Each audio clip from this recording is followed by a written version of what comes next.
Mate, what is with all these NRL fantasy podcasts? They all sound the fucking same. Welcome to the Echo Chamber.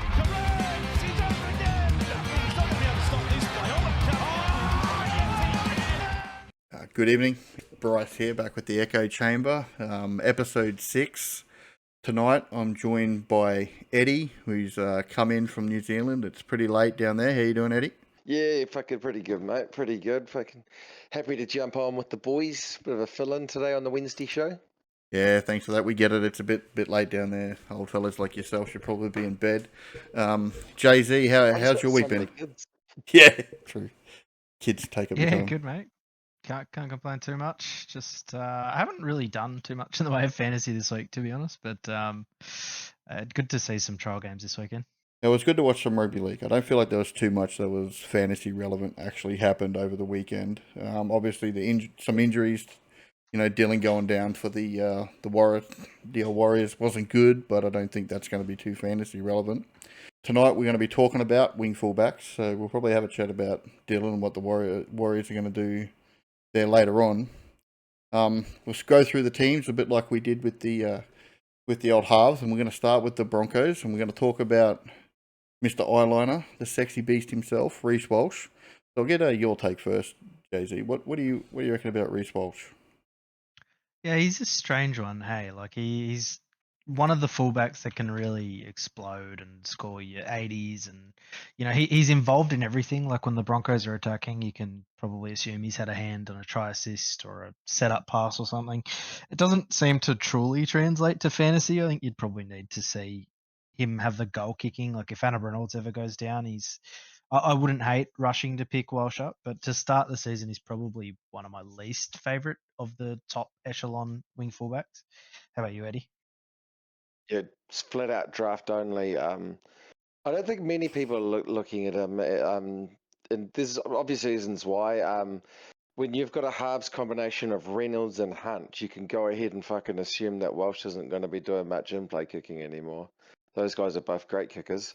He's got to lose goal kicking, and he just doesn't have the ability that the real good fullbacks have of consistently having big run meters and tackle busts. Probably because he's quite a wee fella. So yeah, he's just got that crappy floor, and I don't think he's as good as basically all of the gun fullback options. Yeah, so last year he averaged over a try a game, interestingly enough, when he played more than the injury game that he got smashed in. More, is he? Nah, he's not scoring any more tries. He's going to lose that kick meters, 161 kick meters he averaged a game last year, which is, that's pretty good. And he also take 100 off that.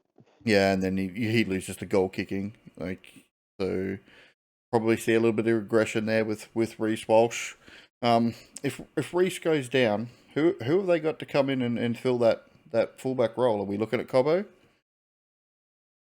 Probably. They lost Sailor, right? He went overseas. Yeah, Sailor's gone. I don't know who else they have. So they got the young fella, Leota, but that's, I think, pretty sure he's just a winger. I really don't know who they're going to fill there. Who's playing there this weekend? I don't actually know. I feel like there's a depth fullback that they've only just signed they signed that guy from the Dogs, Hayes Perham. Oh, Hayes Perham. That's who I'm thinking of. Okay. I think he'll be the backup unless they gamble on the upside of Cobbo? What's the Cobbo.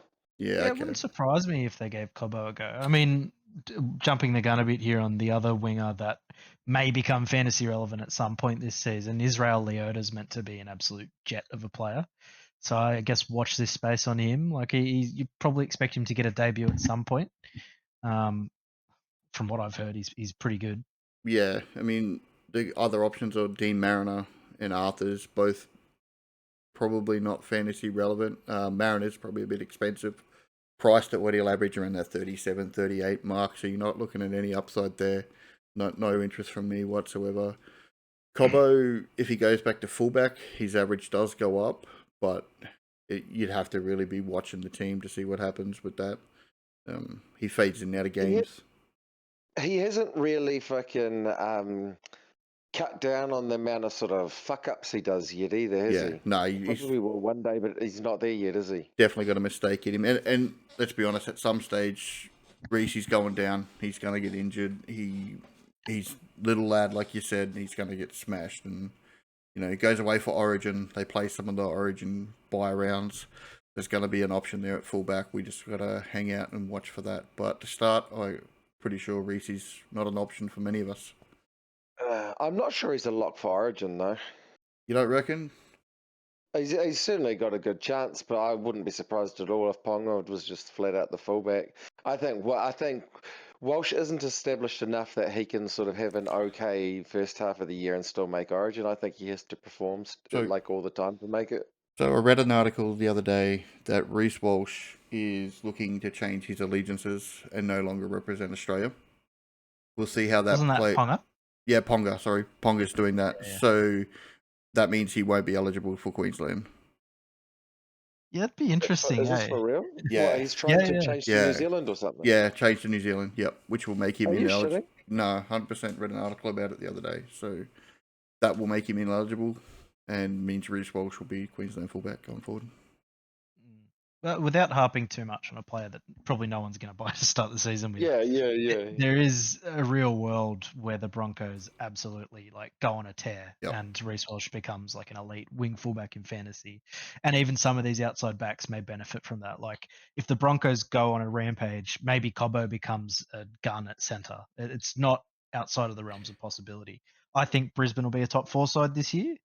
Cobbo So do I. averaged 41 last year in a side that really struggled. So, I mean, there's upside there if you're feeling like a spicy pick. Yeah, he'll also come out and get you a 15. So you just got to be ready for that roller coaster ride. If you're picking Cobbo, you're in it for the long rain. You're not just going to take him till he gets his first 20 and then panic sell. So you just got to be aware of that when you're taking someone like Cobbo. The duel's really helpful as well. You get the center wing fullback duel with Strongly Cobbo. recommend not taking him though. Yeah, 100%. Like if you're a Cobbo fan though, and he's your favorite player, it's a game. Same thing with Not a Reece game. Walsh. Realistically, yeah, not for you, Eddie. Some people play it like a game, mate. We'll move on to the Bulldogs. Jacob Kiraz carried a lot of us in the wing fullback center position last year. Was a really good player for us. He was the only guy I had from round 1 to round 27. Yeah. The only guy that lasted the whole distance. Extremely durable. Played pretty much every game. Last year he was. Every Yeah. other year he hasn't been so durable. He's a bit of a glass. Jay-Z, what do you think he can build on his 48 average?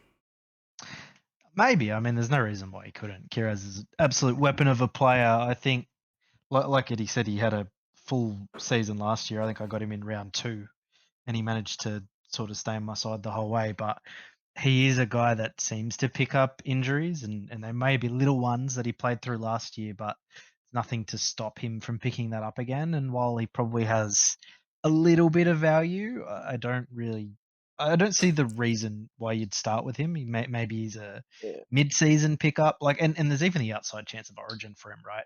If he Yep. builds on last season, he was an absolute weapon. Like, there's no reason why he can't make the Blues. A For bit me, of, I can sum it up in one sentence. He was a 2024 pick. yeah, he was 100%. 100%. No Fox this year though, so how much are they going to go to the other wing is a question mark around that. I expected Bulldogs to be around the same as what they were last year, maybe a little bit better with Burton building on his progression as a player. Go through the other wing fullbacks in the Bulldogs side. Their actual fullback Tracy, I'm not excited about. Montoya moving from the Warriors. Just be the same old Montoya, I imagine. 20, 27, 28, nothing too exciting with him. Yeah, and it's probably worth saying the Dogs aren't a side that are going to score a ton of points. No. They're sort of a roll the sleeves up and do all the hard stuff type team. Like, it's pretty impressive. Kiraz managed those numbers last year basically off base. Like, he Yeah. was running for almost 160 meters a game. Absolute weapon. And He plays prop and wing at the same time. yeah, he was making 20 hit ups a game, man. Unreal. Like, Brian Toto is the only other winger in the comp that does that, really. Yeah. So he averaged 8 tackle breaks a game. Oh, no, tackle, sorry. 5 tackle breaks a game last year and 0.5 try. So, you know, I don't expect tries to go through the roof, and that's probably going to be his tackle breaks again, about that 5 or 6 mark. I'm not going to be starting Yeah. with Kiraz, but if you wanted Well, a he's premium with Jewel, he's got the upside that not a lot of wingers have, apart from old school Nofaluma, and maybe this bloke at the Roosters that we'll talk about in a bit, yep, where he offloads a lot, yep. and they're not necessarily great offloads, but he manages to find them, Well, and which is any wing fullback in fantasy that does that is just gold. he It's does also fun to watch. It's fun to own tackle busty, offloady sort of guys. 2 off 100%. But he's average. just too expensive though. What did he average? 2 offloads a game, just over 2 offloads a game. So yeah, 2.1 offloads a game last year is what he averaged. Which for So a back is Crazy. very high. yeah, Yeah, yeah. crazy. He loves yeah. that like infield run into throw a ball out the back. Now they start with the Yeah. Dragons into the Gold Coast, Parramatta, Cronulla, Newcastle. It's not a tough draw for the Dogs. So, Yeah, that is quite nice, but it's still so expensive. yeah, he's That drawing is nice, but very, still. very, very, very expensive. And I think the general consensus among most of us on here tonight is that we don't like to spend on premium fullbacks. So Yeah, I don't know. I'll put that straight out there right now. This is not going to be a podcast where I'm telling you to go buy Ponga and Reece Walsh and all these premium fullbacks, because I just don't believe that that's the play. So we Yeah, just a bit more old school than that. Yeah. Next on the list is Drinkwater at the Cowboys. So word is that if Duffy gets to 7, he's going to be goal kicking. If Duffy's not in the 7, then Drinkwater gets the goal kicking, and then I'm incredibly interested in DW there at the Cowboys. So For sure. I It mean, just comes down to the goal kicking. yeah, it does. when you look at fullbacks like Drinkwater, they're just horrible to start the season with, because they're gonna have a run of like 20 to 30 scores, because they're just so, like Reece Walsh, so heavily attacking focused. He's not a big tackle breaker. He relies on his speed and his skill more so than his physical strength, and that's like, don't get me wrong, he still scores pretty well for a wing fullback, but you'd need, I guess, the goal kicking gives him a bit more of a base to actually warrant buying him in your round 1 team. I imagine he'll probably be a good pickup around the Origin period. He usually starts the season a bit slow, and then you can get him on the cheap. But to That's start what the I've done the year, last 3 years with him, I think. Yeah, I drink Drinky around Origin again. He served me pretty well towards the back end of the year, pumping out some 50s and 60s when you really need it. That round 24, 22, 26, all 60s from Drinky, which was really good, really helpful. Interesting enough, he averaged 130 kick meters last year. If we do see Duffy in the team, that could go up, because Drinkwater does have probably a decent kicking game coming out of meters, but then he won't get the goal kicking, and I still wouldn't be taking him. So that's just one little thing about Drinkwater. As far as for other Cowboys swing fullbacks, bit of struggle town. Unless you see Mr. Derby, Robert Derby, the basement guy, nab a wing, I'd probably be staying away from everybody else. No one really relevant. I mean, Burns has got some value built into his price if you go off his 45 average, but he scored 6 tries or something in 4 games, and that's not sustainable. So he's definitely not keeping that 45 average up at the Cowboys. No, you'd want someone cheaper than Burns. I was looking at Derby's like reserve grade stats and stuff. He does look relatively fantasy friendly. He's a big run meter Yes. and gets a few tackle busts. So he is the right. I don't know how good the Cowboys will be, but I mean, if he starts, you just chuck him in your 21st man spot, because where Purdue used to live, because I'm thinking Purdue's not playing. Yeah, So. Purdue's got sent to the Shadow Realm, according to the latest reports. Mr. Valea from the Warriors has taken that spot from him, so yeah, that's Purdue's That's all right. gone, so maybe I was him. never super excited about him anyway. So, interesting, Roberts played 1 game in the LML, and he ran for 215 metres. Yeah, and his reserve grade stats were similar sort of meterage. Yeah, so probably not super attacking, but big meter eater guy, so safely probably get that 10 points, even on the wing at the Cowboys.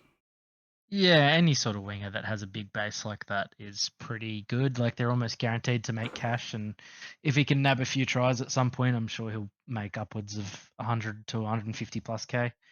Yeah. It's just whether or not he makes the team, and even if he doesn't, I think Braden Burns is a guy that has, tragically had a really unfortunate career in the way of injuries. So I don't think he'll Big be too time. far off And a then first grade debut. and Oh, not then debut. He's like Billy Smith. Yeah, genuinely. and then we also signed Jackson Paulo, and we helped Valame from last year. So there's a couple of guys that have got some experience in the NRL, probably in front of Derby, but he's definitely our most exciting outside back. Well, So I feel like Paulo's had a bit of opportunity to impress and hasn't really done so far in his career though. yeah, he's I definitely was just gonna, stepped through us. Like I wouldn't call his experience good as such. Yeah, yeah. yeah, I was Agreed. gonna say he's just trying to speed run playing for every team in the NRL at this point. Like he looked capable for about 5 games at the Roosters, but he was awful at South, terrible at Manly, and I don't think he'll be close to the first grade side. I think he'll kind of be like a backup. If we have to play him, he's good enough. But he really hasn't impressed in his time in the NRL when he's had the Let's chance. let's hope you're right there, Jay Z. Because if I see him in my team, in that Cowboys team, I'm crying that week. Let's just go with that. I think that's about it for the Cowboys. We'll move on to the Dolphins, and Fins hot down. hot tip is that Big Hammer's moving into the centers. So where Really? does that leave Who's Hammer? playing fullback? Well, it's been some mixed reports about this. Obviously, Fuller is injured right now. Yeah. And you've already got Herbie that's locked in center, but they're looking at Avarillo as being a 6. So I don't actually know who's playing fullback this year. They're not putting Cody Nicarima there. Well, Fuck that. they did last year, and I really hope not. Right? That's they got to I'd be fit. very surprised if Hammer's not the fullback in round one. I think Putting him in like a center and playing fucking old fuckface at fullback that's so disrespectful to him. Well, he Yeah. wants to be a center, though. So this is the thing. He wants to be a center. He doesn't I want to can't beat be. Nico. I just don't know if I believe that, to be honest. So Like, Maybe he'll just move back to center whenever Fuller's back. maybe. I mean, yeah, I really don't know how the Dolphins backline's going to work. You know, they got Bostock. They signed Junior Tupou. So I'm thinking Tupou and Asako wing, and then you've got yeah. Bostock Well, from moving all into the reports, yeah, centers. Bostock into the centers, Yeah, Sako and Tupa on the wings. that makes more sense to me, right? Yeah, I'm pretty sure we'll see Hammer at fullback in round one. If he still had the dual position, maybe there'd be a bit of temptation in Yeah. fantasy, but I think the Dolphins will really struggle this year, and I don't love any of their outside backs. I feel like Junior Tupou is a guy that has the potential to have a breakout season at some point. Like he breaks a lot of tackles, makes a lot of runs. He just never seems to do it, which is a bit weird. Yeah, just looking at his season 2023, average 30. Was for a bad Tiger side that finished last though, and unfortunately, Dolphins. I think you're finishing last. Similar sitch. So I think 30 is probably about what we're going to get from Junior Tupou. Unfortunately. Yeah. Unfortunately, he has like these scores where he scores less than 15, and it's just atrocious. Like you never want to be paying more than base price for a guy that can do that. Yeah, a lot like a certain Sharks fullback we'll get to pretty soon, afraid. If Hammer's at fullback, round one, would you take a punt? No. No. Draft only. Yeah, draft only. Yep, cool.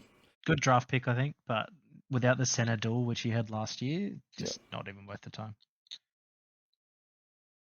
Cody Nicarima at fullback scares me, so don't. Yuck. No. That's definitely. I can't see that happening. I really can't see that happening. Not in round one. Neither can I. Dragons. Gutho. Another shit. King Gutho. Fullback, goal kicking, captain of the club. Averaged 42 last year on one leg. Can he bounce back to a 50-point average? What do you mean bounce back? When was he? When did he have a 50-point season? When Moses wasn't in the team for Oh, like little three patches. games. Yeah. He's also been around for 10 fucking years and he's never had a 50-point season. I don't see why it's going to be now. Yeah. New club. Look, I don't hate Gutho. I don't think he's at an okay price where if you don't want to spend up for a big guy, with the Harb situation at the Dragons too, like he may take more of a playmaking role, and he's obviously been recruited as a leader, so you could He's make not an kicking goals, argument. though. No, but general play kicking, I mean, but like you could make an argument that he's going to have greater responsibility than he did have at Parramatta, and if he's not broken, then you could probably make a case that he might get close to a 50 average. Like as you said, without Moses, it's not an exact 1-to-1 comparison, but when he's the senior playmaker in the team, he does a lot more, and he certainly can produce on his day. Yeah. I mean, if he gets the goal kicking, which I still don't even know if he's going to get that, Flano might give it to his baby boy. I just don't see I don't Clint's think body he's holding even up. a chance of. I don't even think Clint's a chance of goal kicking. I don't even think he's the backup goal kicker. Yeah, okay. Great. Yeah, I think Val's the number one kicker. It's Oh, it's 100%. Val Yeah, sorry. and Flanagan's next in line. Yeah. He's not a good kicker. He's a fucking half pipe part timer. And that's all he's ever been at goal kicking. Yeah, I forgot all about Valentine's Home even existed after he abandoned us. So Yeah. Fair enough. Perfect. The other wingers, any interest in anybody now that there is a spot on the wing with Zach leaving? Sloane's injured apparently. I don't know if that's how serious that is. I don't think Sloane makes the team anyway. Yeah, so you think they're going with I think Fangai and Gutho's- Rava? I think Gutho's just straight up taken Sloane's spot. Yeah, okay. Yeah. Yeah, I have no idea how they're going to line up, to be honest. I think their spine's mostly settled, but I guess the fringe spots, like the wings and the bench rotation, are all kind of up in the air. It could really be anyone. Yeah. And in Shane Flanagan's sides, traditionally, the wingers don't score a lot of points. Like even Val Holmes at the old Sharks wasn't a massive point scorer, and who was the other winger? Ricky Latelli or something. So I wouldn't be too keen on any of these Dragons guys, unless there's a base price guy. Yeah, sorry, And Gumby. I've got them in the bottom 4. Yeah, I agree. Sorry, Gumby. You can go get fucked on your wing fullbacks. Fuck you, Gumby. Yeah, we'll move into the Eels. Zach Lomax with his 50 average last year on the wing. That has to be unachievable this year. I don't care how much you love Zach Lomax. Same sentence as earlier. He was a 2024 pick. Yeah. And then we got Speed Demon, Mr. Addo Carr, with his white powder all up his nose. What do you reckon? No, he's Washed? past his prime, and he wasn't even that good at fantasy in his prime. So washed, and then He tends to have a period where he scores crap for 4 weeks, and you can pick him up for 300k, and then he'll score 9 tries in 4 games. And if you can really time it well, you could probably pick him up at some point, but certainly not to start the year. Yeah, not in round 1. Do we think Zach's going to be wing or center anyway? I think Zach will play center, and I don't hate Zach Lomax as an option. I don't think the 50 average was really that ridiculous, especially in the centers. Like his tackle numbers are going to pick up. He might lose a few run meters, but you would probably expect offloads to pick up as well. He's averaged pretty well at center in the past, and look, this kind of comes down to how you think Parramatta is going to go. I think they're going to do quite well this season, so I'm high on him. And he's going to keep the goal kicking over Moses for some reason. So I don't hate Lomax as a pick, and he has the dual position, which is pretty handy too. Yeah, DPP is always handy to have that flexibility. I don't think I can afford Lomax. We'll talk about him pretty soon. It's a no from me, dog. Yeah, we got the Manly dude coming up, so we'll probably talk about him pretty soon. Now, their rookie wing fullback. What are your expectations on him, Eddie? What's his name? I don't know, man. Iongi? I got no idea. I can't say this. I can't even say the English names, bro. That's the Eels fullback. Yeah. That's what I'm talking about. Oh, that's who you're asking me about. Yeah, bro. Oh, sorry. Well, it looks like he gets good meters. I mean, in that one game that he played, he got over 200. I don't expect the world from him because I think he averaged like 39 in reserve grade. But if he can just average high 30s, fucking early 40s, that'll do me. Yeah. I mean, what's your price at 26? So we're looking for that mid 30s to The high 40. 30s is absolutely fine. Yeah. Yeah. I'm not going to expect 50s out of him. I don't think he's. I'm not. No, certainly not average wise. I Yeah. expect him to sometimes get 50s, but yeah, not average there. So we don't think he's going to take on as much attacking as what Clint did. Well, Clint didn't average 50 either. No, well that's not because of his ability. That wasn't due to his lack of being involved in attack. That was just because it was Clint Gutherson.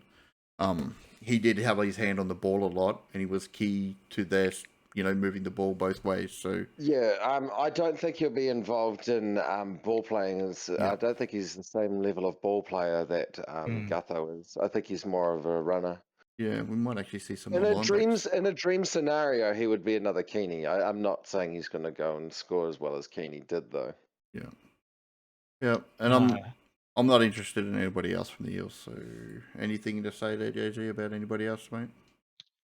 Not really. I mean, watch out for Josh Papali if he gets a run at fullback at some point. Obviously not to start the year, but I mean, they both seem like pretty similar fullbacks, like big run meters, probably not a lot of try assists, maybe a couple of tries if they're lucky. Yep. But Parramatta is a very halves dominant team. Like all the balls going to Moses or Dylan Brown, and even now that Lomax might be playing in the centers, I just don't know how involved in attack Youngi's going to be. So it's like you have to start with him. He's at such a good price. He's starting fullback for a reasonably good side. Yep. But yeah, temper your expectations a bit there. Yeah. And Go ahead. Dylan's a running half that fucking gets the ball a lot. He's not like a little mem or something like that. Like Dylan will have a big role in the attack always. And well, Moses is a ball dominant, obviously a ball dominant Origin player. So Yeah, 100% with that. The Knights, Ponga head injury. I don't know what to think of Ponga. He's priced at 730. I think they need Ponga to be firing for the Knights to do anything this year. Be interesting to see how much. their halves mess. Yeah, so it'd be interesting to see how playing a fullback at 6 to start the year goes again, since that's what they tried last year and it just failed miserably. Jay-Z, you're a Knights fan, mate. What do you reckon? Look, the team's set up for Ponga to score well in fantasy. So Yep. like he's going to be ball dominant. He scored very few tries last season, which is very unlike Ponga. Like he usually scores quite a few. He learned how to goal kick last year, which was a massive, I guess, bonus for the Knights. Like he was one of the worst goal kickers in the league for 2-3 years straight. And he's going to be one of those fullbacks that gets a few kick meters because, I mean, the team revolves around him. All the attacking play is going to go through Ponga. In terms of gun wing fullbacks, I probably favour Latrell slightly, but at his price point, I think Ponga's your number one option if you're going to spend up on a wing fullback in round one. Yeah, if we look at the underlying numbers behind Ponga last year, only 0.2 tries for the, as you're saying, really limited amount of tries he scored. What did he score? 3 a year? 4 a year? Something like that. Try assist was 0.6, so probably even a little bit low for what you expect from Ponga, with everything going through him.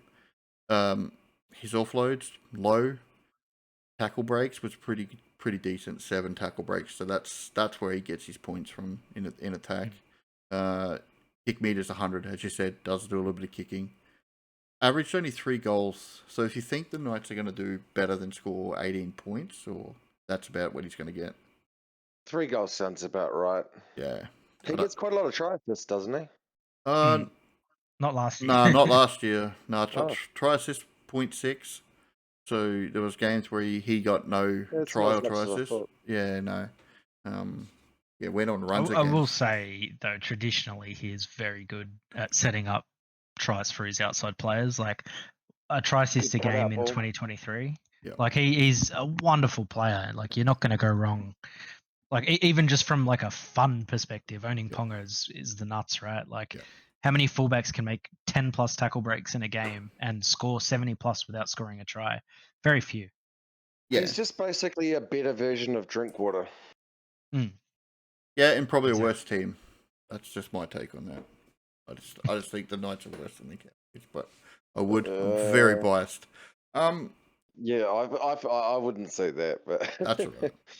I Marzi. actually think Ponga's one of my favorite. Like, I'm not taking a super expensive Ponga fullback, but if I was, Ponga would be one of my favorites options to take. Yeah, Um, I won't talk anybody I'd out of certainly taking take him Ponga. over. I'd certainly take him before I'd take Trail, Teddy, or Turbo. Yeah, Mm. I'm not taking Marquee, as I said. I'm going cheap. But if you were going to take Ponga, you build your team around him. You're probably not going to be able to take some of them halves we spoke about last week, or even some of the mids that we see clear value in. But you got that really high ceiling where he can bust out that 80, 90, 100 for you. So Yeah. you've got that for you.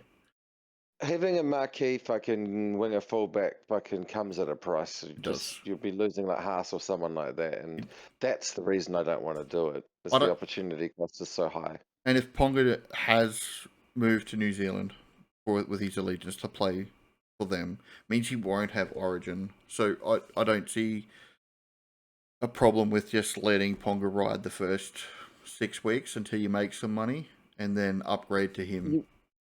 Chances are, in 6 weeks' time, you'll find he's under 700. He's temporarily fallen below Yeah. 700k as well. He's Yeah. one of those players that happens to, like we mentioned about Drinkwater earlier. Yeah, I will say though, I think the Knights have a pretty cruisy start Oh, to the they got season. a I crazy think we start.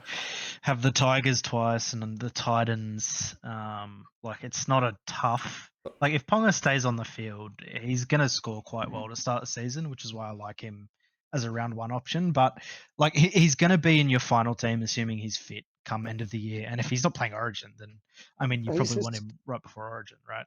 He's historically not a super fast starter though. So Yeah, neither are the Knights.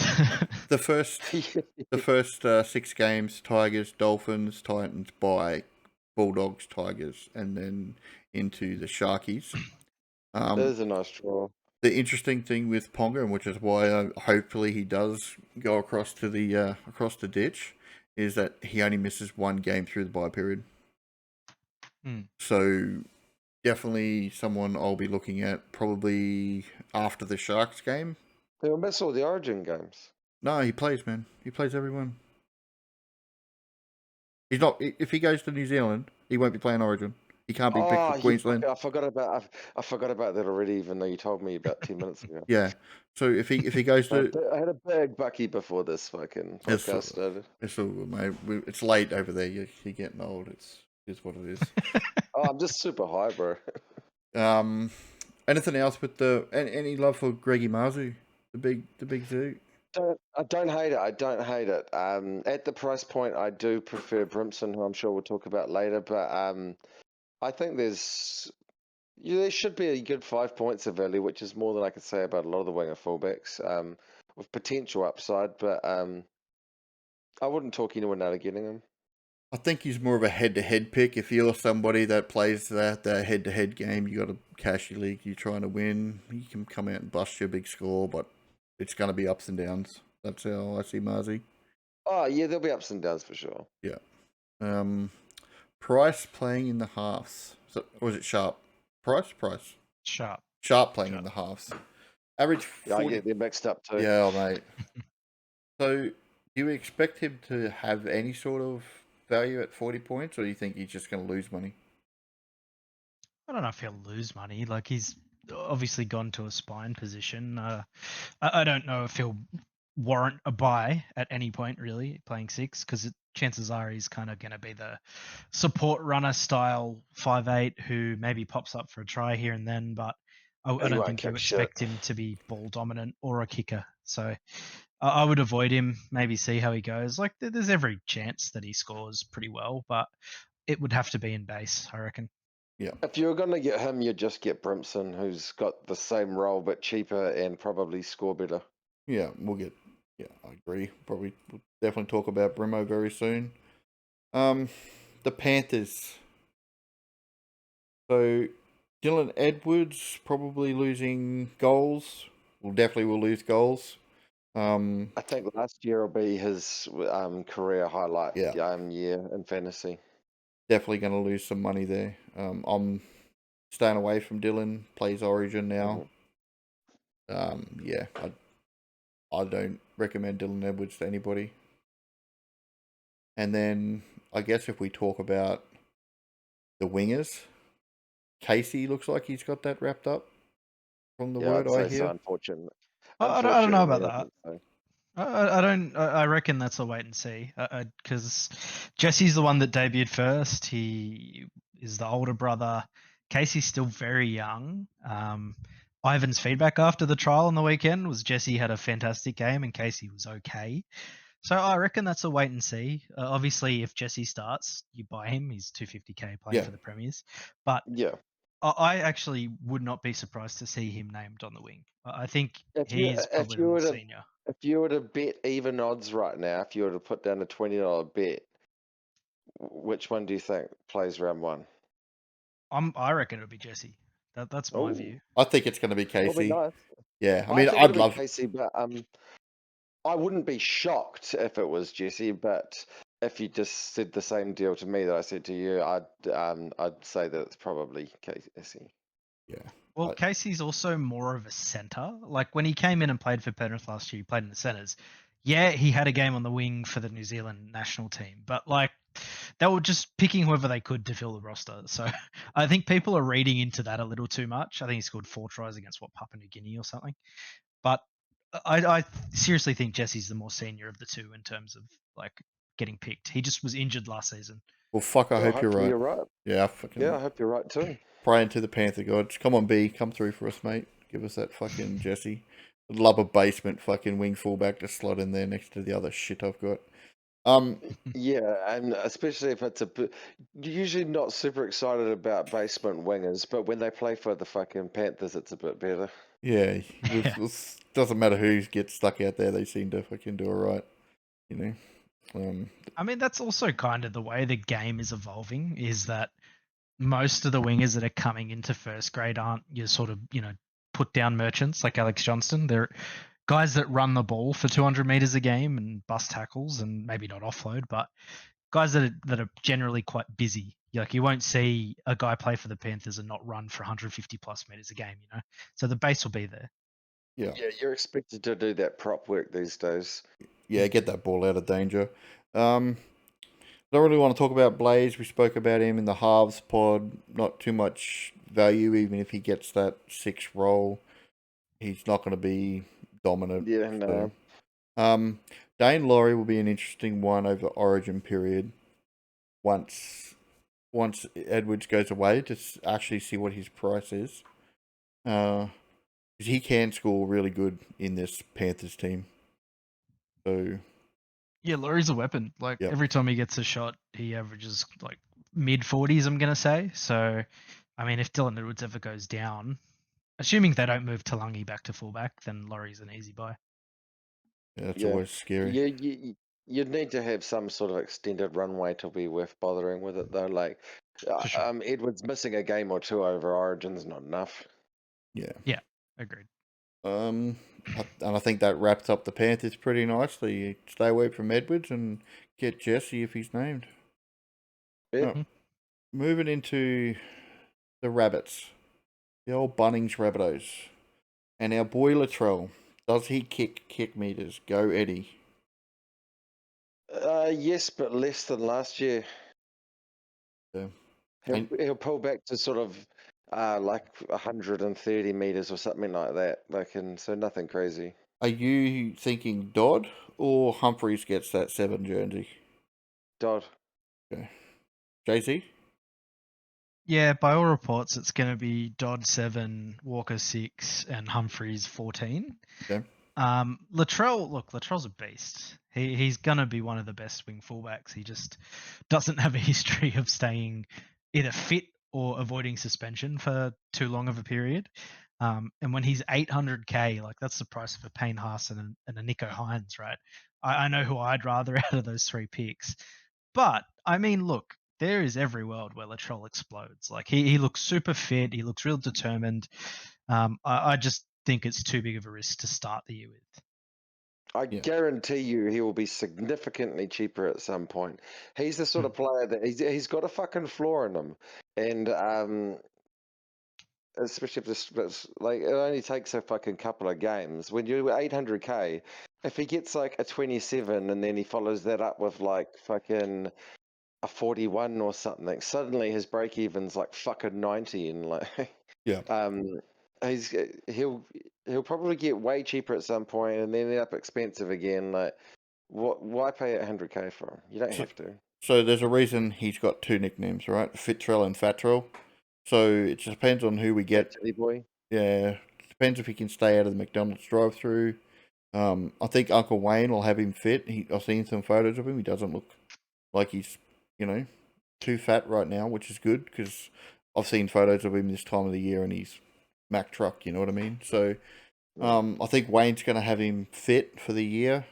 Just always that problem with Latrell is, can he keep his head on top of his shoulders? Because he's got a habit of losing his fucking head. 3 sin bins last year. That's fucking way too much for your fullback. You know what I mean? He needs to really rein in his emotions when he's playing.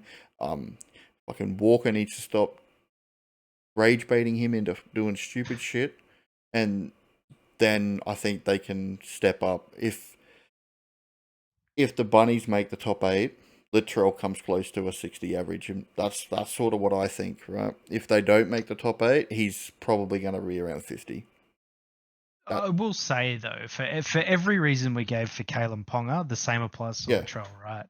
The whole team revolves around him. He's creating a lot of tries. Like, he creates so much space just because of how dominant of a player he is. Like, he draws in 3 players every time he runs the footy close to the line, and you can't really stop him that close either. Like, he is such a good footballer, and if he has come back fitter and he can improve the, I guess, meterage that he gets and sort of level up that base, and maybe as a result of that get a few more tackle breaks, then I mean, there's no reason why Latrell can't be the top wing fullback this year.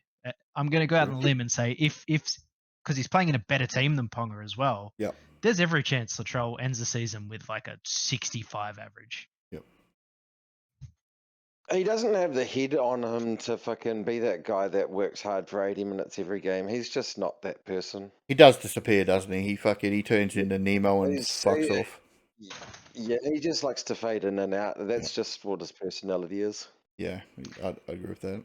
Even when he's fit trail, like, he still just fades in and out. Fucking, he never works hard for 80 minutes. It's just not his style. And the other thing I'd say is that the South probably have got better halves than what the Knights. I mean, I haven't seen Fletcher in the 6. He could be a fucking absolute gun superstar, but I think Cody's been doing that for a very long time now. We've seen what Dodd can do, so I think they're probably a little bit of a step up. They've got a 7 now. I mean, of course, it was fucking doing everything and kicking everything when they had Whiten as the number 7. Whiten's nothing like a 7. He's hardly even a 6. Yeah, centre. Who do we reckon are on the wings this year? We got Johnson out for a period.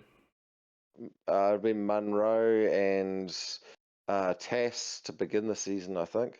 So we're going to jump all over Munro then, Jay-Z? Yeah, look, I think when your fullback's Latrell Mitchell, you're going to score a lot of tries, right? For the reasons I just gave. You know, he draws so many defenders in. He'll have a few tries where he just falls over the line and puts the ball down. You know, he looks like a genuine talent as well. I don't know too much about him.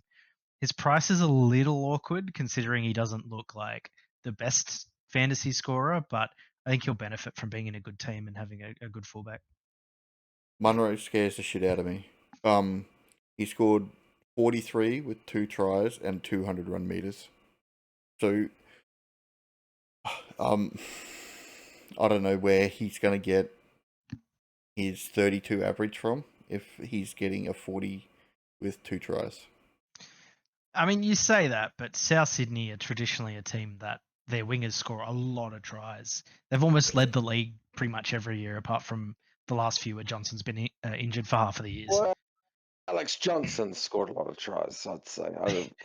Yeah. Well, he's on track to be the greatest try scorer of all time. Yeah, right? but like if you take him out, when you say wingers, do you mean wingers or do you mean winger? Robert Jennings topped the try scoring list when he was at South Sydney, and he's pretty much done nothing since. Yeah. Most of the time lately, though, the right wing's been a death spot, and that's probably where he's going to end up once AJ's back, which is why Tass is going to be shit the entire time. Yeah. So Campbell Graham came back and then busted his fucking hand. Poor cunt. Absolute fucking travesty for one of the best blokes in the NRL. So who's going to be inside Munro on that side? What's he on the right side? God, I don't even know who their Yeah, centers are, it's to be like honest with you. it'd be some muppet just filling the spot because Whiten's going to be on left. Yeah. So, Yes, Whiten will be left center. So I would have thought it'd be Tass, but then I don't know who the other winger is. yeah, Munro. I got no problem with you starting with Munro. He's 300k. He's not basement. If it does go fucking tits up and he gets dropped after the second game, you've got some money to play with to try to find somebody else. That's I don't how I look hate at him. him. I don't hate him as a pick, but I question what his role in my team would be because I flat out do not think he is a fucking starting winger fullback quality. Like if he's just starter in your winger fullbacks, like But if you nah, don't you've get, gone. if we don't You've get, gone too cheap at that point. if we don't get Derby and we don't get Jesse McLean, he will be the cheapest. Tamale. Oh, Tamale's Tamale's the same price and offers the same thing, but he's going to have DPP and Tamale's going to outscore Munro significantly. I'd say. let's move on to the That's Raiders then. if he holds his spot. Let's move on to the Raiders then because we can sort of talk about it all together. Kaya Weeks fullback, 42 average last year, probably going to stay around that 40 average. Don't see any value there. Don't recommend buying Kaya Weeks. So the interesting thing here is that wing spot. Abandoned by the rage animal that was Rapana, the head-high merchant. We think Tamale's going to get it. Do you think he is going to be able to perform the same or a different type of player? Similar, It's going but to be a weapon. yeah, but certainly if you just look at his stats without having ever watched him play, admittedly, he breaks a lot of tackles, and like we've sort of been hammering home, He's got wingers offload that too. run for a lot and break tackles and offload are probably gold for fantasy if they're cheap. So we're looking at go, man. Is he quite big? Is he like a Greg Marzhew kind of player by the looks of it? Let's have a look. Well, Marzhew's small. Marzhew's a little like wrecking ball, but he's not big. He's one of the shortest wingers in the comp, I'd imagine. Yeah, but he's heavy. Yeah. So He's heavy. I've got this thing called Google. Let's have a quick look at him. So he's 96 kilos. Yeah, so he's pretty big. He's a big, not huge. He's not massive, but that's fairly big. Yeah, I don't see his height on Raiders. But yeah, I believe he's got an offload as well as a tackle bust in him. Yeah, I watched some of his, admittedly, New South Wales Cup highlights. He does have an offload. He looks like a pretty big boy in here playing the kids. He averaged like 50 or some shit. Yeah, he averaged a lot. So happy with Tamale. Also gets the duel, right? Very good for us with centres being a problem. So, I'll say though, don't be so stingy that you're relying on him being in your starting 13, because if it does, I do think he's going to keep the spot, but I'm certainly not fucking positive. And you don't want to be that reliant on him because it's not like, oh, sweet, I can just trade him to one of our other 500 million, 300k options. It's not, 18th sort of man area would be nice. One plan of attack I like for this round one is put him at 18th man.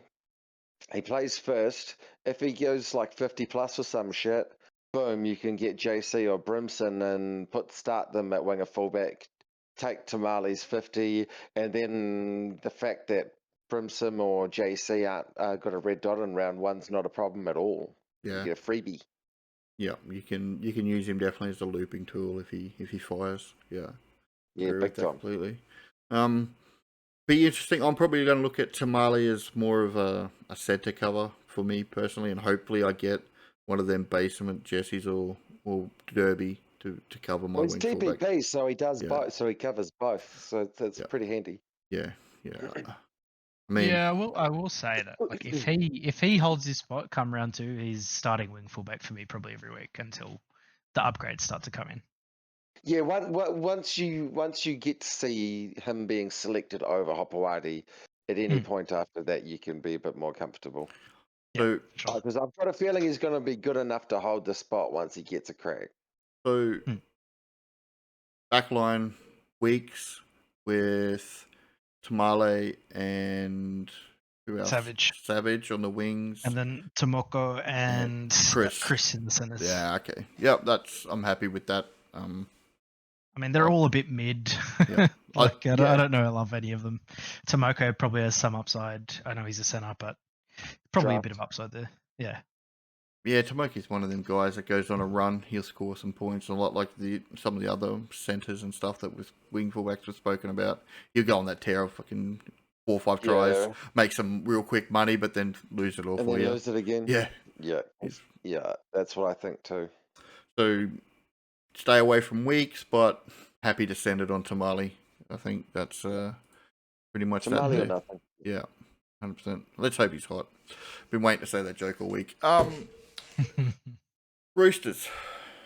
Mr. Tedesco dumped from the New South Wales Blues squad. Not part of the pre-season dinner, luncheon meeting they had. Is he going to come out and absolutely rip teams apart because he's salty? What do you reckon? Nah, he's going to do the same thing he does every year. Is he's going to get fucking cheap and you pick him up between like round 6 to 8 or some shit, fucking at a massive discount, and then he'll go back to being good again. Yeah. Yeah, happens every single year. I mean, last year he started at 670, and by round 4 he was 750. So, but then I bought him, and then he was 570. Yeah. Well, he did get an injury game with a 5. Like it's not... but there's always something. It happens every year. There's always something. And that's the thing, and why I sort of emphasize why spending big in wing fullback is almost always a mistake, because I mean, they're smaller guys, they're more prone to injury, and they're more prone to fluctuating scores. Like, even though he had that injury, he came back and scored a 29 and a 40, and that's 40 with a try against the Dragons. James Tedesco, like, almost unheard of. It just happens to wing fullbacks. Like, it doesn't matter how good they are, and you know they can score hundreds on their day, but they just always lose value at some point. He had a try. And when you can buy Tedesco later on, like, just get him then when he's 100k cheaper. Yeah. He had a try 100%. Assist in that game as well. Like, it's not like he did. Crazy. Yeah. So Tedesco's buy rounds, amazing. All the major buys he plays, and he plays bottom teams: Canberra, Cowboys, Dragons. Will say though, this year with the rule change, only having to play 13 on the fucking minor buys, which I think is an absolute shit call, and it's going to make the game almost too easy through the Origin period. He is a huge shout because who cares if he misses the 2 minor buys at this point? Like, I'm pretty sure I'll get him before Origin sometime. Yeah, like his run through Origin is crazy, you know. So I'm definitely looking at Teddy. I'll just say I think the Roosters are probably expected to drop off a bit this season, and he's getting older. So I mean, wait until then. If he still looks good, buy him. If not, I've still got them around like 5th or 6th, so I think they're still going to be like decent. You're trying to say Chad Townsend and Sandon Smith are not top 8 halves? They're Jay-Z? Is that what you're saying? Basically exactly what I'm saying. I agree. I agree. And they've gotten rid of Terrell May as well. Like, what, man? Trent Robinson just makes some real weird decisions at times. Like, I can't explain. Like, they were the best attacking side in the comp last year for large portions of the season. I bet this year they're gonna suck. I bet they're gonna really struggle to score points for, like you said, Chad Townsend and Sandon Smith. Like, who the fuck are those guys, man? They're not creative players. They've got outside backs that just seem to all be runners of the footy. Like, who's going to create? Tedesco's not a playmaking fullback. He's a guy that just runs the ball and breaks tackles. Yeah.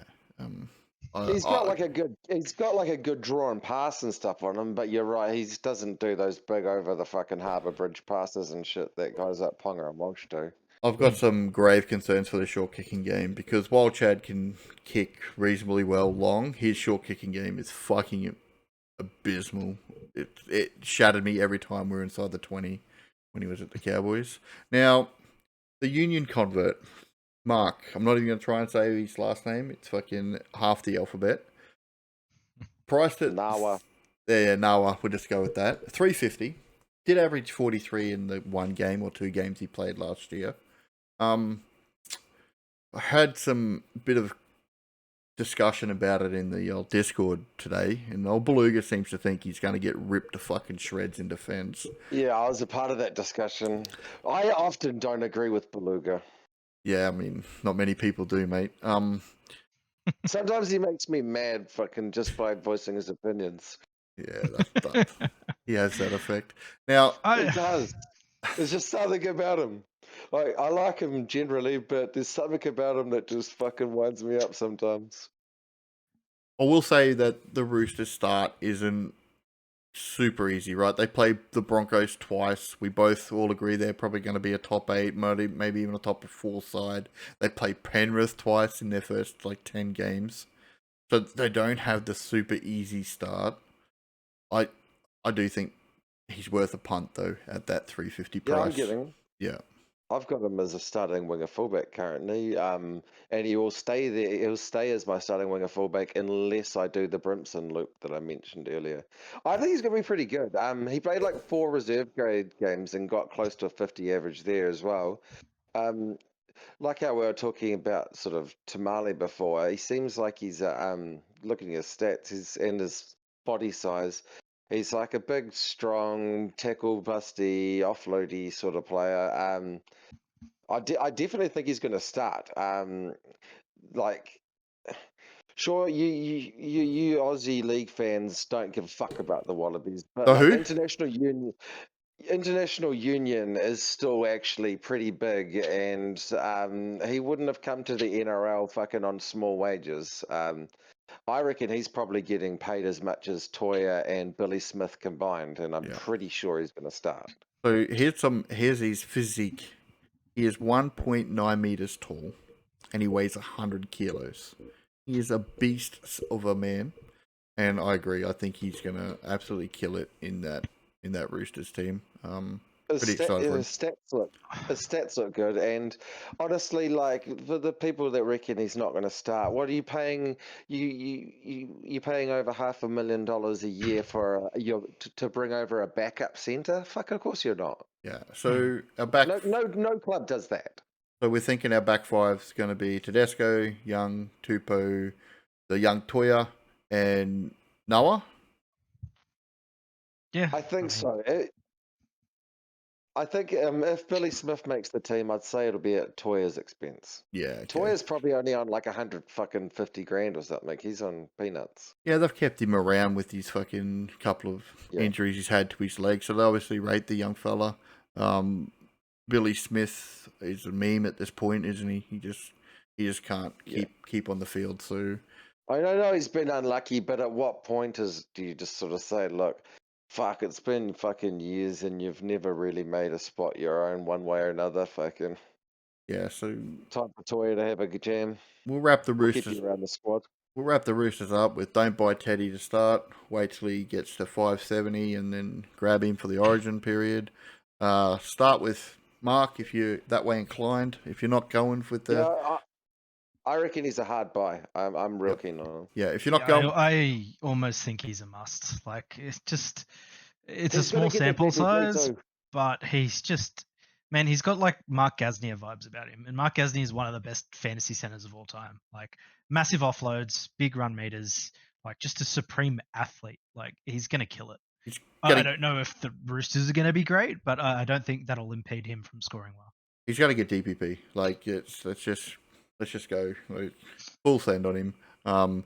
If you're going to be one of them guys that have got a couple of really premium fullbacks, you've gone with both Ponga, Latrell Mitchell. You got to have this guy along with your Longy, and then that's your wing fullback sorted, I reckon. I think it's a massive upgrade over someone like Munro as well. Massive upgrade. And for 50k, you got to be into it. It might be a 10-point upgrade. Yeah. I think the most popular configuration at wing fullback is going to be Longy, Noah, and a gun. I think that will be what the majority of teams go for. And I don't know, maybe a Pappenhausen or something. Again, we'll talk about him soon. But I think that will be what most teams opt for in round 1. We'll move on to the Manly CC Dubs team. Turbo was fit last year, averaged 52, did quite well. Surprised the fuck out of me. Priced at 700k. I wouldn't recommend starting with him because once again, the whole thing with the premium fullbacks is they're going to drop money and you pick them up when they're cheap, right? Yeah, and that's just the price and average of just what he is. Yep. Fucking, I think at this point people can stop fucking clinging on to 2021 now that it's 4 years ago. I mean, let's be honest. That's the year Gutho averaged 50. So there we go with that. Ruben Garrick. Everyone averaged 50 that year. Yeah. Ruben Garrick, dual, back on the wing, or are we going to think he stays centre? He'll play centre for sure. Centre for sure. Yeah. I don't even think it's in conversation for him to be moved. Goal kicking. I'm high on Garrick. He's on my team. Yeah, he's one of my starting wing fullbacks. I had him pretty much. He's my so-called gun winger fullback. I had him all year last year. Anytime Garrick's under 600k, I always pounce. Yeah. I'm just not that big of a fan, to be honest. Like, he scores well. There's almost no denying that, but he's always a game away from some sort of just shenanigans. Like, let's look at his scores last year. He has a 20, a 10, a 5, a 0, even though he got head knocked in that game, but a 26. I don't think he scores as well in the centers as he scores on the wing because he scores less tries. And I don't think Manly are going to be that good. Apart from his injury games last year, he actually averaged 50 at centre. Yeah. There is a 23. Because he actually gets stuck in on defence. He doesn't miss many tackles and he makes a lot. And he still gets the big winger like run meters and kicks goals. He scores. He scores well. He actually scores better at centre than he does on the wing. I've got him at a sort of like a high 40s. I've got about 5-6 points of value. I've got him in my team. I like him as a player. He's full of heart. I'm not. Yeah, I recommend him, but the only problem. He's been locked into my team. The only time I wouldn't go him is if you're going to go with like one or two of them really premiums. You know, that's sort of where I see that. Or you're going to go with Pap instead of him. So we'll talk about Pap very soon. I just don't see the need for a Garrick, especially at his price range. Like he's dual. He can fit. He moves around your team. I like him. I played him a lot in the centres last year, and if you're playing him in the centres, he is one of the highest scoring centres in the game. Eventually, he'll be a centre for me, but at the moment, he's more useful at winger fullback because there's so many centre options. Yeah. I mean, I just don't think he is an elite centre or an elite wing fullback, and he doesn't really fill either niche for me.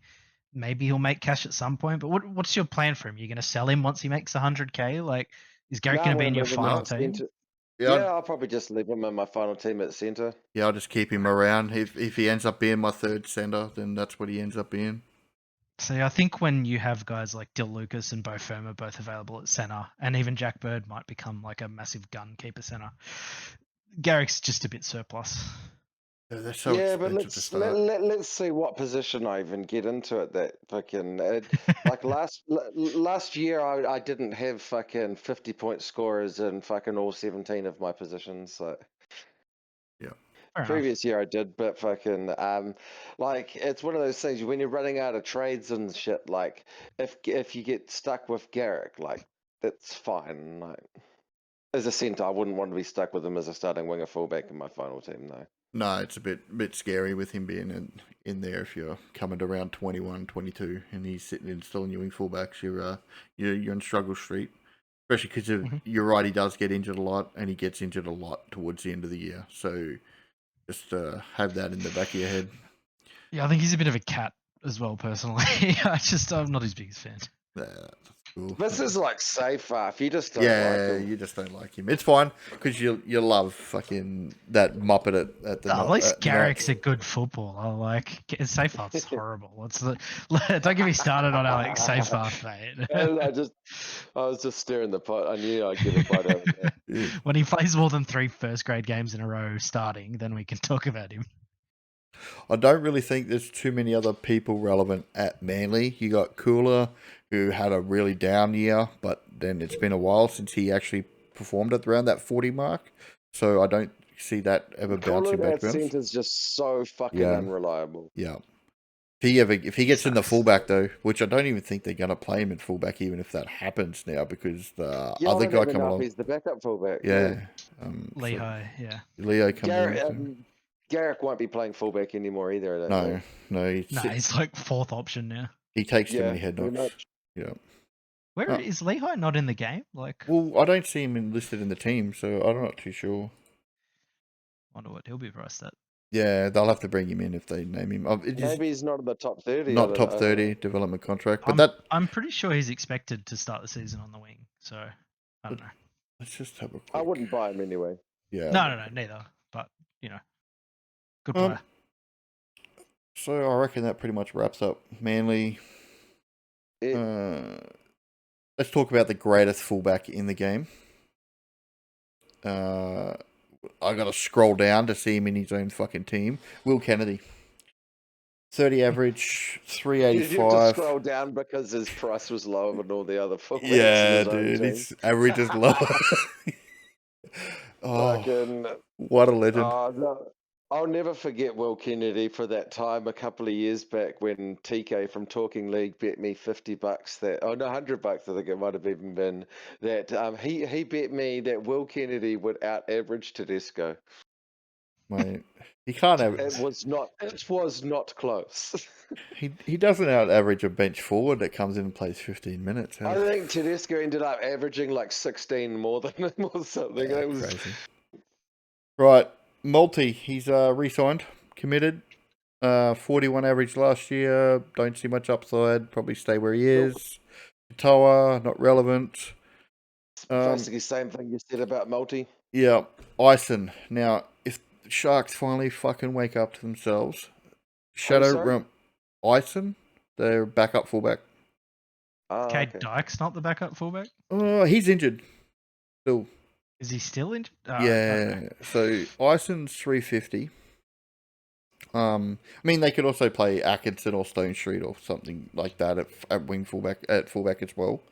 But if they do wake up to themselves and play someone other than Kennedy, would you be interested in the Sharks fullback? Probably. I mean, they're Yeah. a good side. They're going to score a lot of points this season. So I don't know how Kennedy manages to average as low as he does in a team that's come top 4 basically every year he's been in the side. But, hopefully the guy that replaces him is a bit better. He's a bit like Sloan. Every now and then he'll do like a silky play where you think, oh, that cunt looks mean, but then he won't do anything else for 3 weeks. So Yeah, pretty much. the Sharks won 4 games in a row last year, right? Convincingly well, right? Against some pretty good... Oh, they lost to the Panthers, but they won 3 games in a row really well.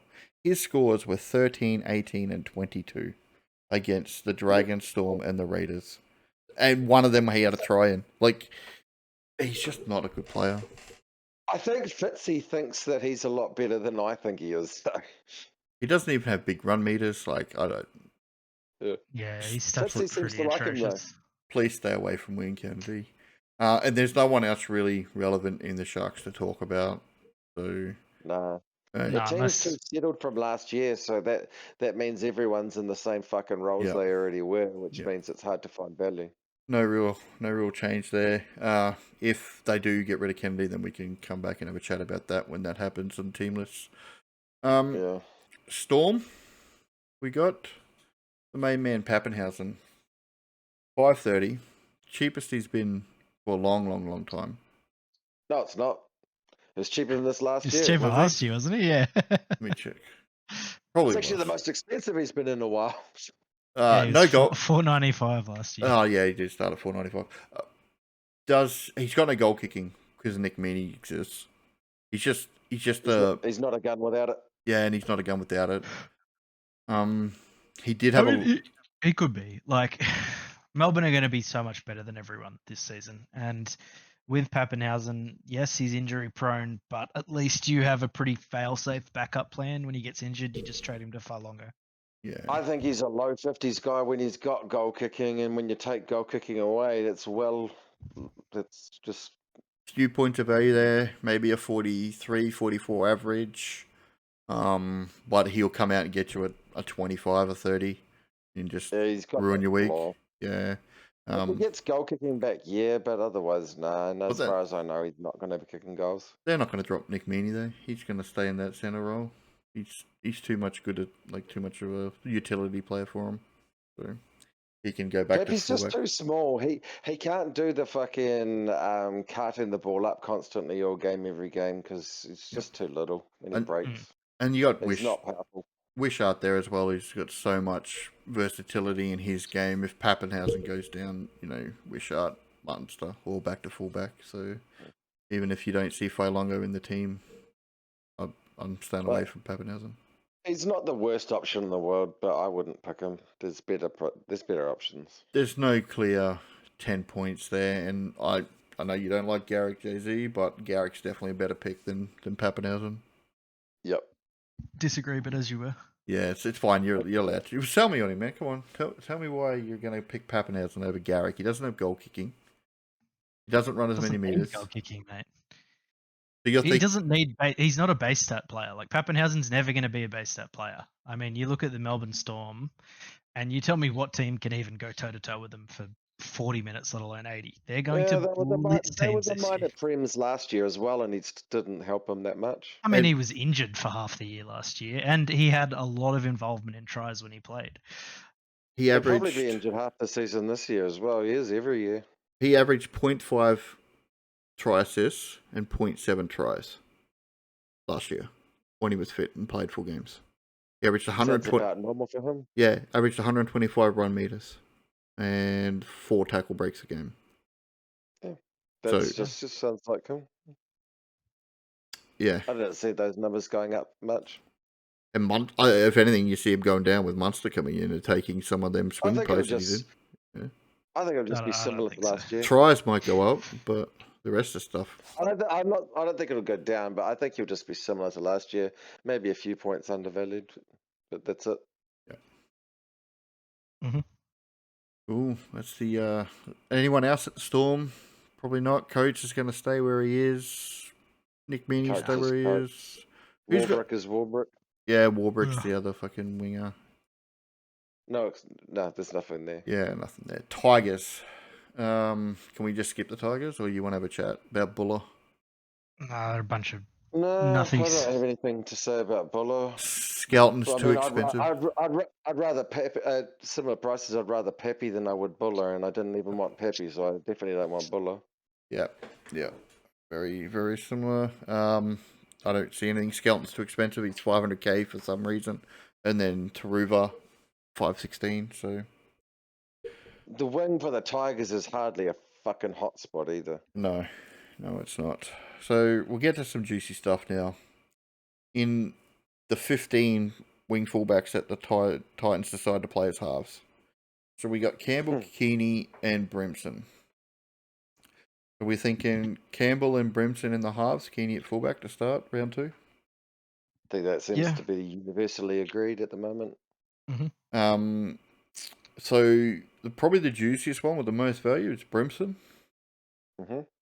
I like him a lot. He's been in and out of my team a lot. The only problem is the round 1 bye, right? So you're going to have to do something funky with Tamale or one of your other bench players. Tamale covers that. And then Tamale shits the bed, just don't get Brimson. Yeah. But no, I think he's a good player. He averages like 46 playing at 6. Obviously, he's got injury history, but so much of these players do. I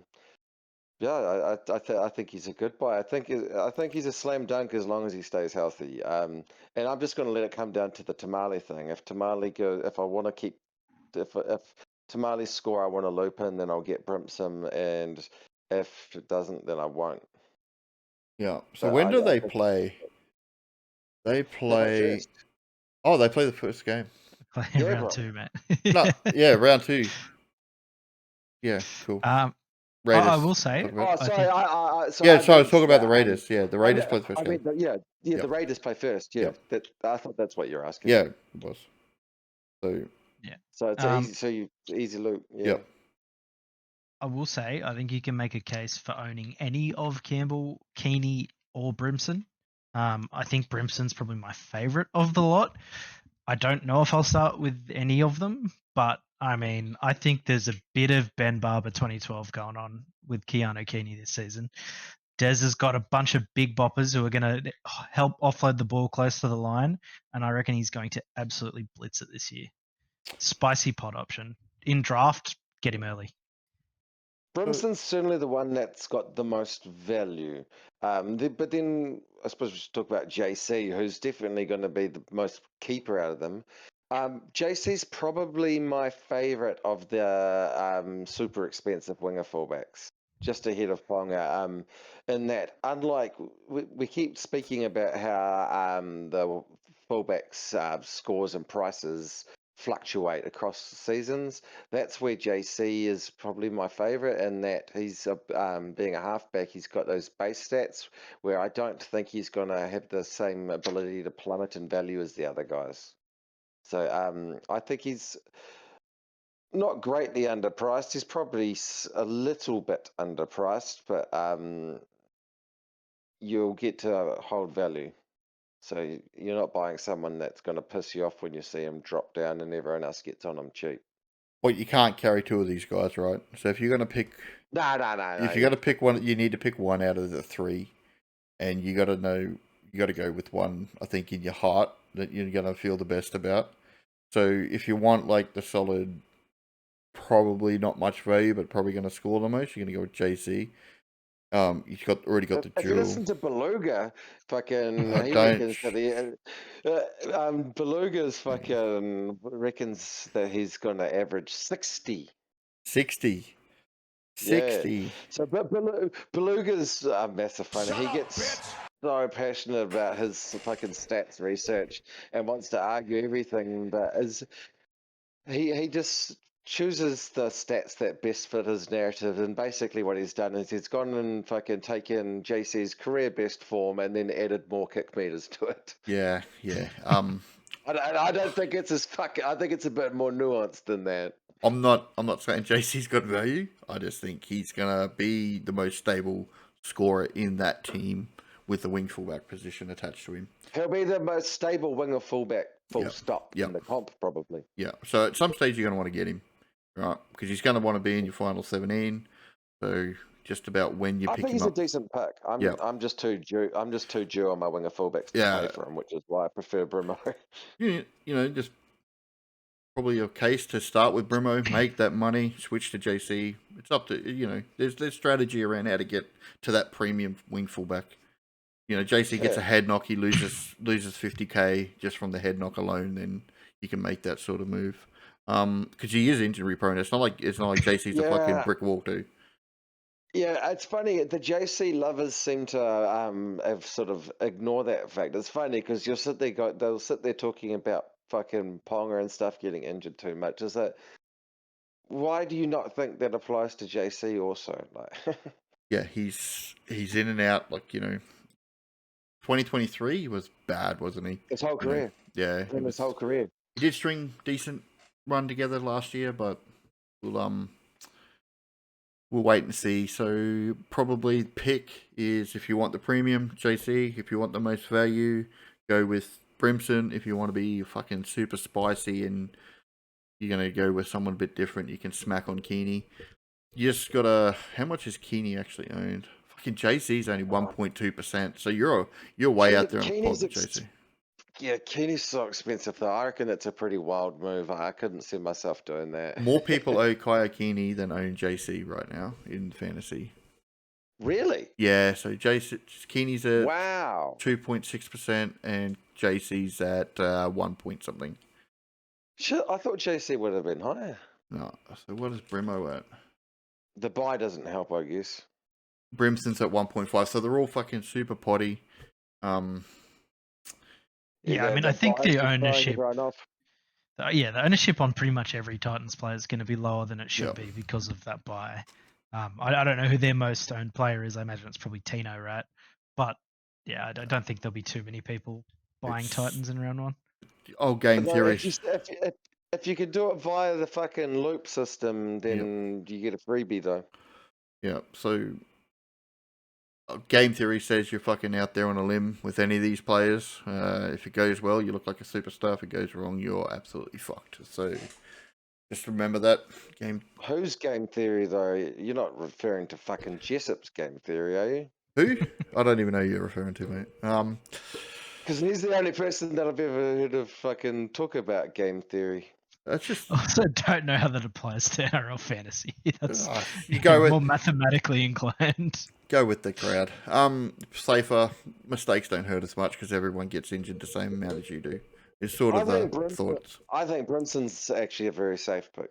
Yeah, I agree. I think he's going to make money unless he gets fucked in the first game. Don't worry about what other coaches do.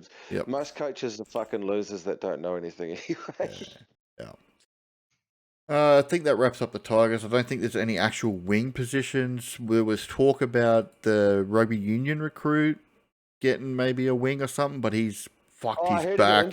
He fucked his back, and he is gone indefinitely. Probably won't be back this year, from what I understand. So really bad. It's a lot like Mr. Welsh retiring today with his back. Fucking poor cunt. Will have pain. Who? Welch. Yeah, Welsh got medically retired today. Yeah, but it was from Head his head knock back. though. Yeah, it had nothing to do with his back. No, the article I read is that Welsh has really fucked his back. I read that he got knocked out again, and fucking that was why he was retiring. Debilitating back injury is the article I read. It actually says There must says be different both. articles saying different things then. Actually, if you, I'm on the code article now. It says both long-standing back problem and Yep. preseason concussion. Yeah, so apparently he's never going to be able to walk without pain. Is the word I heard? So I feel kind of bad for him. Right. Yeah, so I do feel really bad for him. It is the downside of the contact sport that we all love. So thoughts go out to Welsh over that one. Unless he's not Alex McKinnon. Yeah, that is true. Not the wheelchair. Coming back to the recruit from rugby union. Word was he was going to get in the line for a wing spot. Seeing that he's injured, do you see any other Titans snapping a wing side from? Who was it? Jojo Fafita and someone else? Fafita and Sammy will be the wingers, you'd think. And what about AKP? He'll be around there somewhere, wouldn't he? Oh, yeah, AKP. Yeah, sorry. Yeah, Sammy probably plays centre. There's no relevant guys anyway. Yeah, yeah. Finally, our last team, the Warriors. There is a wing spot up for grabs with the captain, Montoya, moving, and probably another wing spot with Dane going down with a broken hand for, how long is he out for? 6 weeks? 7 weeks? With the busted hand? 6 to 12, I think. Yeah. You've called him about 4 different names in this podcast, but yeah, Dallin, Dane, whatever. DWZ, mate. I'm Australian. I was born in North Queensland. You fucking more than 3 letters is too many, brother. So CNK fullback. We're going to see RTS go back to the wing. Yeah, you'd think so. It wouldn't surprise me if he played fullback at some point as well. I don't know. I think the Warriors will struggle and just start throwing darts at some point. I do think RTS will definitely be wing at round 1 though. Yeah. Yeah, correct. Yeah. Cozzy on the other wing? You think so? Yeah. But God, he played bad in that trial. Do not get Cossie in fantasy though. He is AIDS. Yeah, he's terrible. His first touch in that trial game, he had a kick that went straight down his gob, and he just dropped it cold. So I'm not particularly high on him. So he averages like fucking 17 or some shit while playing 80 minutes. He sucks. Yeah. Any love for Roger on the wing? No. Okay. No, he'd need to be playing in a really good side, which I don't think the Warriors will be. Even Rogers' days as a fantasy relevant player are over unless he some season comes in at a crazy cheap price or something. He's never going to be a gun again. He's going to be under 600 for the rest of his career, I reckon. Are we thinking that the Warriors struggled this year? Yes. Without Sean. Yeah. I mean, as good as Metcalf looked in that game, I think they're going to struggle.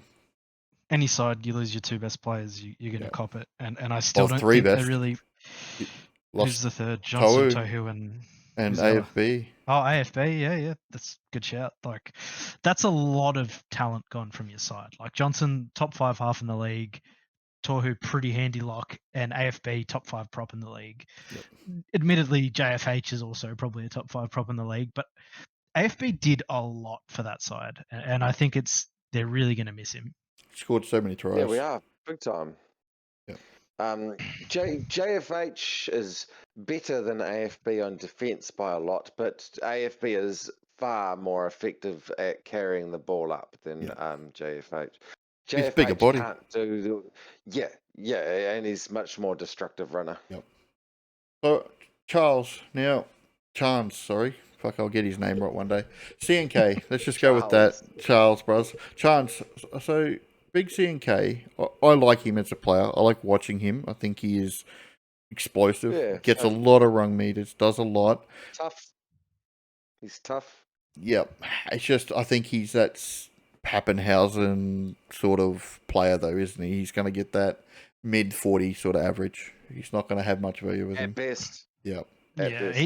He plays very differently to Pappenhausen, but they end up scoring pretty similarly. Yeah, he's got a lot more base run meters. He just doesn't have the attack. Massive base, yeah. He just doesn't score tries really. He doesn't assist many either.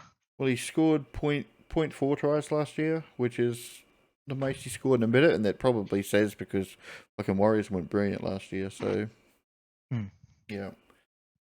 But he's not going to have a season where he goes out and gets like a 0.8 try rate. No. Like he just won't. No. He just won't. And he's not going to ever pick up goal kicking or kick meters or anything like that. So he's just going to go out. He's going to go get his meters and sometimes get a try, and he'll make his tackles, but that's it. I suspect the Warriors' best side has Tuapiki at fullback, with Roger on the wing and Klokstad in the centres. That would, I think, is their best side, and I think it'll happen at some point. Yeah. Look, Charm's super consistent guy. It probably almost definitely won't be round one. But I just don't think what Chance can do on a wing is the exact same as what he can do at fullback. Maybe defensively has less impact, but in terms of attacking output, it's basically the same. And Tuapiki is almost like Keanu Keeney, right? Just this little elusive fullback that creates points just through following his forwards around. So I think that's what the best Warriors side will look like at some point. So if Tuapiki isn't his name there, you're going to jump on board? I don't. Maybe actually. I think he's pretty appealing at that price. Probably, but I don't think. I don't think it'll be round one. 40 average, price at 33. I think it's a pretty safe punt.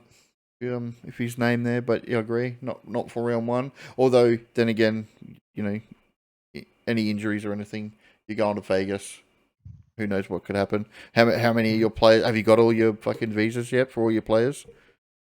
Have you figured that out? Because remember last year was right down to the last fucking week before the. Oh, only for the criminals. Yeah, well, it is the Warriors, brother. So. I think that pretty much. I heard fucking North Queensland's fucking somewhere people run away to start new lives and get away from trouble. Bro, there's a reason we're not ever going over to Vegas. Half the team won't get in. So wrap it up. Pretty safe bets with like younger fellas, Tamale. Who else we got Markey. Down the bottom? Yeah, Markey, get him in your team. If you want to go with the Ponga or the JC and then Latrell are probably your three premiums to pick from at this point. Fuck Trell.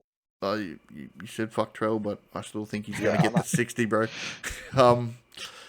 So I'm not going to steer away from anyone. I personally am going to probably go with Tamale, Mark. Oh, fuck. I'm going to have to find someone because I did have Pappenhausen in my team. Longy and...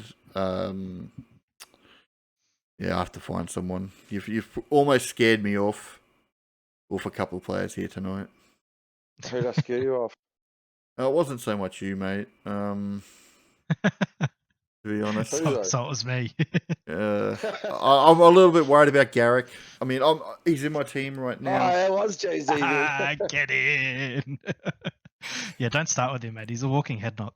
I know, Oh, but fucking, fucking I 90% was so of pro players. Garrick as well. Obviously, Jay-Z's got stronger Jedi mind powers Mate, than me. he's still in my team. Like, Munro got sent to the Shadow Realm during this podcast, just so you know. Yeah. Yeah, so that's probably going to be my 4. I think there's only about 6 or 7 really relevant wing fullbacks that you can even look at this stage. We got to pray to the fucking NRL gods to get a basement, get a Jesse, get a fucking Derby or something like that. Trials are coming up. There's going to be injuries. We just got to stay plugged in and watch what happens. It's nice to have that break glass winger fullback you can chuck at 21st man, Yep. just as an extra backup spot, so that you're not just having one person as your backup. Especially if that one person's Tamale and gets dropped in round 2. Yeah, and I will say on that Which point, could happen. last year I started with Nick Kotrick in my wing fullback, and he played a total of 1 game before getting dropped in round 2. So it is a very real possibility, and I think that's when Yeah. I sort of hit the emergency button and traded in Kiraz, which ended up working out. But there needs to be plans, you know. Maybe starting with a mid-range wing fullback's not the worst. Yeah. Which is why Brimson's such an appealing option, right? Yeah. Yep. Just scrolling through the Discord here real quick before we end up, just seeing if there were some other takes from people talking their shit today. A couple of people saying that Campbell's a massive overspend. I don't think he's an overspend, as we just spoke about. I just think he's going to be at average, the most consistent wing fullback you can get all year. Might have a couple of points value there. Yeah. Who's this bloke here? Alex Seyfarth, the Muppet. I don't know who's saying that shit in our Discord. Probably need to ban that guy. Doesn't really know what he's talking about, I think. I think the whole Everyone Discord wanted that came loser. together and agreed that Alex Seyfarth is not to be touched. That's what I read. No, we anyway. didn't. No, we fucking didn't. I think everyone agreed on that one. We all shook hands. I'm pretty Kumbaya. pretty sure you are legit the only person in the Discord that has not got Alex Seyfarth in your team. To be fair, there is some feedback going around that I'm talking people out of Seyfarth, so you got to fight the good fight. Time for a mute, I think. Fuck, who are these people? Yeah, I don't know, bro. So Just have a scroll, mate. You're just making these people up. No idea what you're talking about. Thank you very much. Oh, Jeff and Sam and John too, yeah. Well, I thought tonight was going to be quick. It's 90 minutes. We're an hour and a half in, so it's about 2:00 in the morning for you over there, Eddie. You're going to be sleeping in tomorrow. Thank you very much for tonight, people. We're going to end this here. So we'll see us all in the next episode. No idea what next Wednesday's going to be. There's no more positions to talk about. We might just get in and talk some shit, Jay-Z, about fucking team lists for the final weekend or something. Get excited for the football. My alcohol-free hiatus is almost fucking finished. I cannot wait till the first game of the season. Thank you very much for tuning in. Will be a link in the description for our fucking Echo Chamber overall league. Everyone keeps forgetting to talk about that shit. If you've made an hour and a half into this and you're listening to this, well done. I might even just put something at the front of the fucking podcast just to get it in there. All right. Thanks very much, fellas. Time for a bucky. Cheer the fucking boys.